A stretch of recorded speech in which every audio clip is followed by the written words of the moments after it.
I wish I had been involved in the Meghan and Harry leave Spotify negotiation. The grifters. That hapless husband of hers, old Ginger Nuts. What's his name? Oh, that's right, Harry. The man without a plan, the runaway royal lost in America with no direction home. Prince Harry's crisis, meltdown, breakdown, however you want to call it. Meghan ruined Harry. Now that the once carefree, fun-loving prince has turned into a miserable moaner. There are moments when something feels off. Too off to ignore. You can't quite put your finger on it, but your instincts won't let it go. That's the sense many royal watchers and insiders got when Prince Harry was recently spotted in London. It wasn't just the fact that he was back in the city, something he rarely does without fanfare. It was how he appeared. Latest in Prince Harry's developing meltdown. There's a history of Harry not being able to cope with life. Harry is a damaged person, and damaged people cause damage. Is it the only thing that I've been asking for throughout this whole process? It's safety.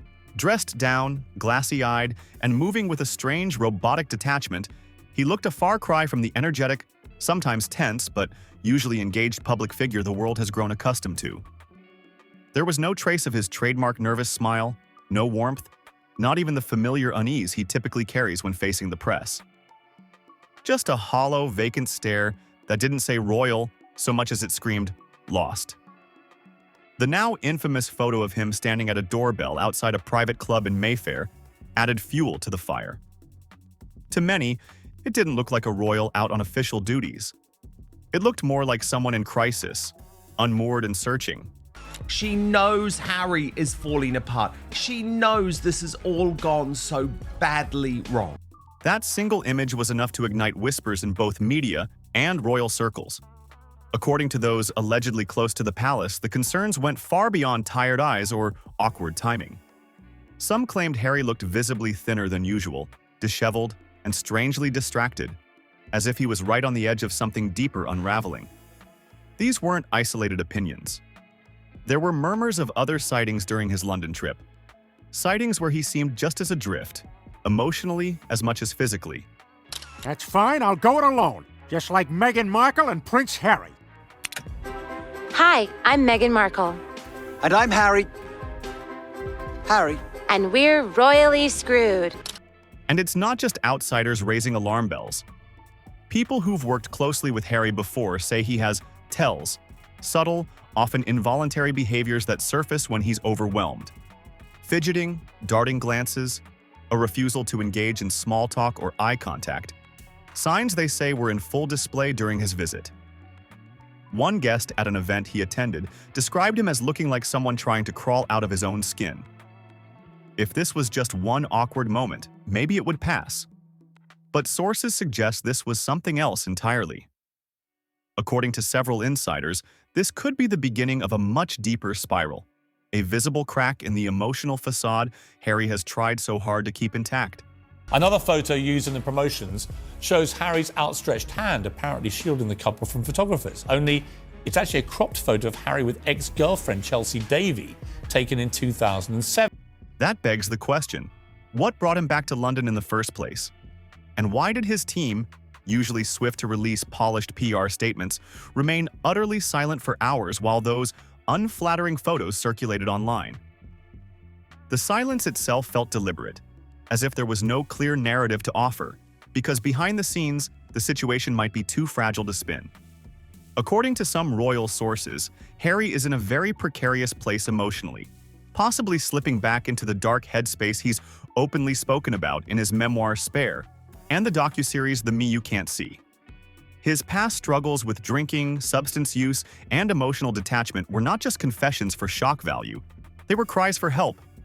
Cries that some now fear may be echoing again, louder than ever. Harry and Meghan, they have an issue when it comes to their memory and when it comes to the truth. Prince Harry has lost a Court of Appeal case over security arrangements in the United Kingdom. One former royal aide reportedly said, "We've seen this before.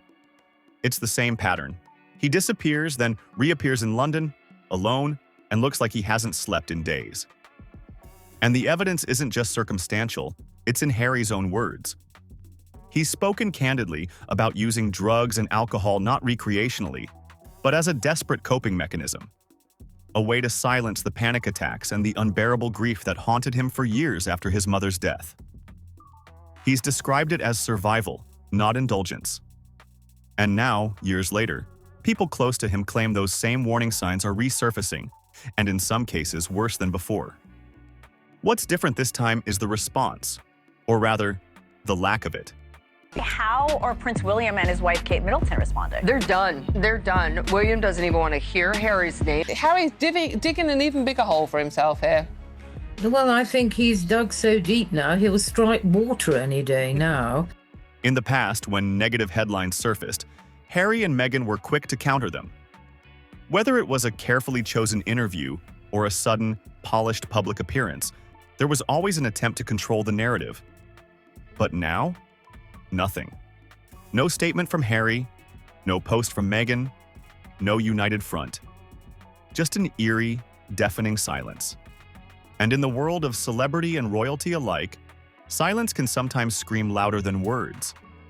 Even more surprising is Meghan's response, or the lack thereof. As Harry appeared to be unraveling in London, Meghan was anything but withdrawn. But not in the way anyone might expect. Harry has been desperately trying to connect with his father and brother through old friends and retired courtiers. Neither have taken the bait.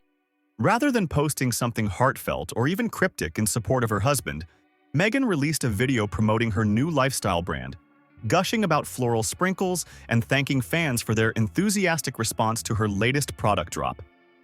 The contrast was jarring.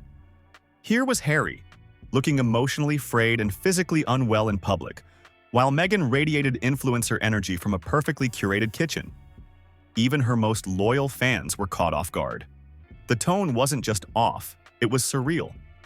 And behind the scenes, some PR experts are reportedly panicking, because this wasn't just a bad look, it felt cold. The optics have grown stranger still, considering Meghan has long branded herself as an advocate for mental health.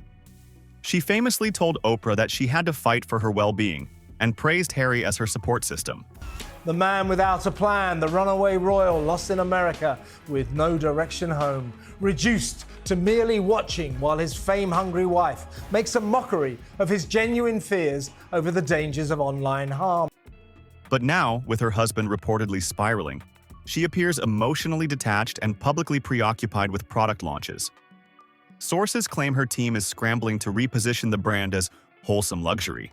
But critics argue she's missing the only narrative that really matters right now: the emotional well-being of the man who helped launch her post-royal life. And this isn't the only loyalty being questioned. Tyler Perry, the Hollywood mogul, who famously gave Meghan and Harry shelter in their time of need, literally offering them his Beverly Hills mansion and publicly defending them, is now facing his own crisis. There was, of course, that infamous doorbell picture where it really did look as if he was on the hunt for something illegal. A multi-million-dollar lawsuit involving sexual misconduct allegations. One would expect Harry and Meghan to issue some form of support, even privately. After all, Perry risked his own reputation to back them. He featured prominently in their Netflix documentary, lent them his plane, his home, his name. And yet, as the lawsuit dominates headlines, there's been no word, no statement, no post, not even a recycled quote from Harry or Meghan. Sources say Perry is deeply hurt, feeling blindsided by their silence. For a man who once acted as their shield, their disappearance now feels like a betrayal. Once carefree, fun-loving prince has turned into a miserable moaner, lashing out from the depths of his paranoia at a world he thinks is conspiring against him. Any hope of reconciliation with his royal relatives appears more distant than ever. Sources within the palace say that the rift has gone from painful to permanent. King Charles, who once vowed to keep the door open for Harry, has reportedly locked it tight. Trust has eroded beyond repair. After years of interviews, leaks, and pointed accusations, particularly in Spare and their Netflix special, the family no longer believes anything said in private will stay private. And so, communications have ceased altogether. Harry still reaches out, insiders claim, sometimes directly, sometimes through old friends, but is often met with silence. Guy is not in a good place. I mean, we've known he's not in a good place for a long time. In some cases, replies are routed through lawyers. palace aides have allegedly advised senior royals to handle all contact through formal channels. Not to be cruel, they say, but to protect the monarchy itself. This leaves Harry in a kind of emotional no man's land. Estranged from his royal roots, increasingly isolated in Hollywood, and apparently disconnected from even Meghan at times. Reports suggest that his once regular therapy sessions have tapered off. Americans feel like Prince Harry is an emotional con artist who fabricates and exaggerates hardships to exploit compassion. Some of his former mental health advisors have stepped back entirely, citing unresolved patterns and a lack of progress. In simple terms, they tried to help, but he stopped listening. Meanwhile, Meghan's latest business venture, as ever, is struggling. The second product drop, meant to be a triumphant comeback, has instead turned into a marketing debacle. The supposed sold-out items were reportedly listed as unavailable before most fans could even reach checkout. Social media sleuths documented the odd timing in real time. He's called Meghan Markle nasty and says he feels sorry for Prince Harry because his wife is a lot to deal with. But what I think is that Harry is speaking his truth, which is that he's a very dejected and traumatized human being, and Meghan is projecting her truth. Some accused the brand of faking scarcity to manufacture hype. Even Meghan's own body language during her video felt off. She avoided direct eye contact. Her smile felt forced, and her usual polished calm seemed absent. Supporters were left wondering, was she simply nervous, embarrassed, or was something deeper bothering her? Something related to her husband's deteriorating condition. The damage is deeper than just PR. It's about the perception of their partnership. You think that's the only reason he doesn't want to talk to you, Harry? It's not that you trashed him, his wife, your brother's wife, everybody else, calling them all a bunch of callous racists. Think that might have played some part in why none of them want to talk to you or trust you as far as they can throw you? Obviously, if Harry did want to reconcile with his father, then perhaps he wouldn't be repeatedly attacking him on TV. While Meghan posts pastel-filtered thank yous, Harry is being photographed looking emotionally wrecked. The contrast couldn't be more pronounced. Some insiders speculate this is not just coincidence, but intentional distancing. A way for Meghan to protect her image, even as Harry's spiral threatens to overshadow everything. Whatever the case, those watching closely say Harry's situation is reaching a critical point. Behind closed doors, insiders are reportedly bracing for impact. This is no longer about bad press or broken family ties. It's about real, tangible concern for Harry's mental and emotional health. Now, the king can end this feud, Harry's right, but not by shaking hands with this treacherous little weasel, but by stripping him and his wife of the royal titles that they love to use for commercial gain without doing any of the work. One source described him as a man haunted by a version of himself he can't get back to, searching for meaning in a world that keeps closing its doors. With every passing day, the lifelines grow thinner. The palace isn't calling. Hollywood is backing away. Meghan seems detached. And for a man who once had a clear role, a country, and a cause, now there's only noise, silence, and a growing sense that something is terribly wrong. Whether this moment becomes Harry's wake-up call or the start of a full collapse, one thing is clear. Whatever happens next will not be quiet, and it certainly won't be simple.